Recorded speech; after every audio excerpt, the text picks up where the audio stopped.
Welcome friends. Welcome to my YouTube channel IAS Yatra. Friends, आज का topic है national newborn week 2020। आज के वीडियो में हम यही जानेंगे कि ये चर्चा में क्यों है, और साथ में हम ये भी जानेंगे कि शिशु मृत्यु दर और मातृ मृत्यु दर क्या है, शिशु मृत्यु दर के कारण क्या है, शिशु मृत्यु दर से संबंधित मुद्दे और चिंताएं क्या हैं और इसके समाधान क्या हो सकते हैं। तो फ्रेंड्स, यदि आपने मेरे चैनल को अभी तक सब्सक्राइब नहीं किया तो प्लीज़ सब्सक्राइब कर लीजिए, और इसी तरह की डेली करंट अफेयर से रिलेटेड वीडियोज़ की नोटिफिकेशन जल्द से जल्द पाने के लिए बेल आइकन को दबा दीजिए। तो फ्रेंड्स, चलते हैं वीडियो की तरफ और जानते हैं चर्चा में क्यों है। हाल ही में केंद्रीय स्वास्थ्य एवं परिवार कल्याण मंत्री ने राष्ट्रीय नवजात सप्ताह 2020 के उपलक्ष्य में एक कार्यक्रम की अध्यक्षता की, जिसे 15 से 21 नवंबर 2020 तक मनाया जा रहा है, ताकि स्वास्थ्य के क्षेत्र में प्रमुख प्राथमिकता वाले क्षेत्र के रूप में नवजात शिशु स्वास्थ्य के महत्व को सुदृढ़ किया जा सके। इसकी थीम क्या है? राष्ट्रीय नवजात सप्ताह 2020 की थीम प्रत्येक स्वास्थ्य केंद्र और प्रत्येक जगह प्रत्येक नवजात शिशु के लिए गुणवत्ता, समानता और गरिमा, अर्थात quality, equity, dignity for every newborn at every health facility and everywhere है। वर्ष 2014 में भारत पहला देश था जिसने इंडिया न्यूबॉर्न एक्शन प्लान की शुरुआत की, जो नवजातों की मृत्यु और जन्म के समय मृत पाए जाने की समस्या को खत्म करने को लेकर global every newborn action plan के अनुरूप है। भारत सरकार ने नवजात शिशुओं के जीवित रहने और उनके विकास को सुनिश्चित करने के लिए कई कार्यक्रम शुरू किए हैं, जिनमें पोषण अभियान की अम्ब्रेला स्कीम के तहत आने वाले पोषण संबंधी पहलू भी शामिल है।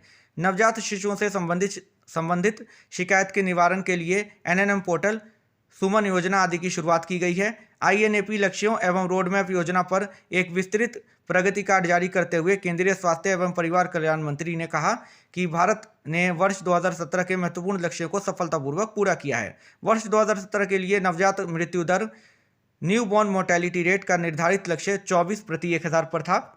वर्ष 2020 के लिए स्टिल बर्थ रेट का निर्धारित लक्ष्य 19 प्रति 1000 पर है, और नमूना पंजीकरण प्रणाली 2018 के अनुसार प्रति 1000 जीवित जन्म के लिए शिशुओं में नवजात मृत्यु दर 23 है। इस अवसर पर नवजात शिशु स्वास्थ्य को लेकर व्यवहार परिवर्तन लाने एवं सूचना का प्रसार करने के लिए राष्ट्रीय नवजात सप्ताह आईईसी पोस्टर का भी अनावरण किया गया। साथ ही नवजात शिशु देखभाल से जुड़े स्वास्थ्य सेवा प्रदाताओं की क्षमता निर्माण के लिए नवजात स्थिरीकरण इकाई और न्यूबॉर्न केयर कॉर्नर पर 2 विशिष्ट रूप से डिजाइन किए गए प्रशिक्षण मॉड्यूल भी जारी किए गए।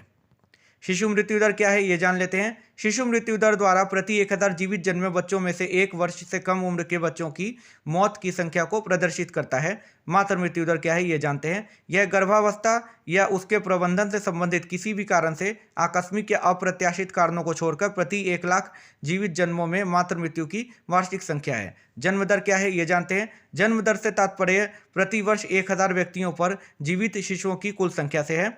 मृत्यु दर क्या है? मृत्यु दर से तात्पर्य प्रति 1000 जीवित जन्मे शिशुओं में से 1 वर्ष या इससे कम उम्र के शिशुओं की कुल संख्या से है। शिशु मृत्यु दर के कारण क्या है? समय से पहले प्रसव, संक्रमण, जन्म के समय रक्त में ऑक्सीजन की कमी एवं जटिल प्रसव के दौरान उपचार की देरी शिशु मृत्यु दर को बढ़ाती है। यहाँ पिक्चर में देख सकते हैं, परसेंटेज में दिया हुआ है।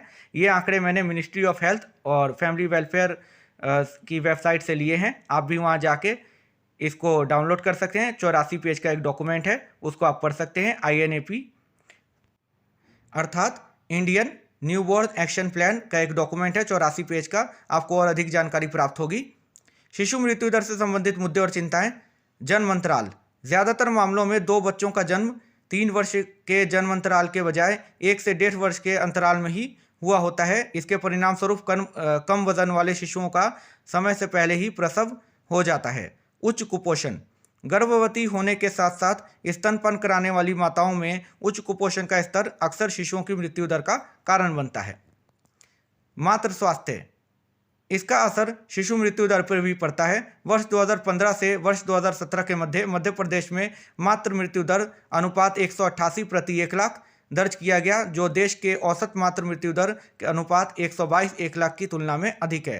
फ्रेंड्स, ये आंकड़े काफ़ी इंपॉर्टेंट हैं यूपीएससी एग्जाम के पॉइंट ऑफ व्यू से। आप इसको याद रखिए, अपने नोट्स में लिख लीजिए। प्रसव पूर्व देखभाल, एंटीनेटल केयर। राष्ट्रीय परिवार स्वास्थ्य सर्वे 4 2015 से 2016 के अनुसार केवल 11.4% माताओं को ही पूर्ण प्रसव पूर्व उचित देखभाल मिल पाती है। इसके समाधान क्या है? राज्यों की प्रतिक्रिया, रिस्पॉन्स ऑफ स्टेट्स।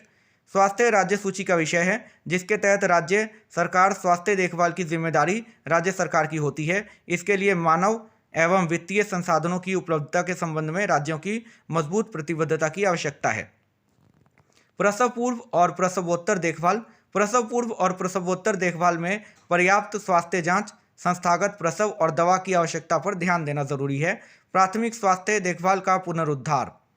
प्राथमिक स्वास्थ्य प्रणाली की सुविधाओं और प्रशिक्षित चिकित्सा पेशेवरों और चिकित्सा उपकरणों को विकसित किए जाने की आवश्यकता है। बाल चिकित्सा गहन देखभाल इकाइयाँ। शिशु मृत्यु दर को कम करने के लिए जन्मजात बच्चों की देखभाल के लिए इंटेंसिव यूनिट केयर ICU स्थापित किए जाने चाहिए। जनशक्ति का संवर्धन।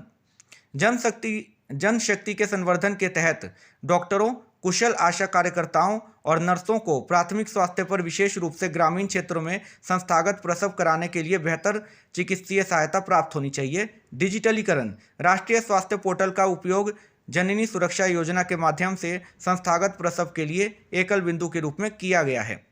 राष्ट्रीय स्वास्थ्य मिशन सरकारी प्रयास के विषय में अब जान लेते हैं। तो राष्ट्रीय स्वास्थ्य मिशन में 2 उप मिशन शामिल हैं। पहला राष्ट्रीय ग्रामीण स्वास्थ्य मिशन और दूसरा राष्ट्रीय शहरी स्वास्थ्य मिशन, जिसको क्रमशः 2005 और 2013 में शुरू किया गया है। यह मिशन समान, सस्ती और गुणवत्तापूर्ण स्वास्थ्य देखभाल सेवाओं तक लोगों की सार्वभौमिक पहुंच को सुनिश्चित करता है, जो लोगों की आवश्यकताओं के प्रति जवाबदेह और उत्तरदायी है। भारत नवजात कार्य योजना, इसे वर्ष 2014 में single digit national mortality rate तथा single digit still birth rate के लक्ष्य को प्राप्त करने के लिए शुरू किया गया था।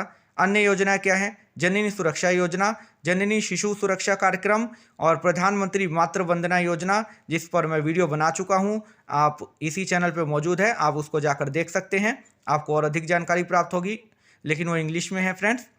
आदि कुछ अन्य प्रमुख योजनाएं हैं जिन्हें संस्थागत प्रसव को बढ़ावा देने के लिए शुरू किया गया है, ताकि शिशु मृत्यु दर को कम किया जा सके। तो फ्रेंड्स, आज के वीडियो में इतना ही।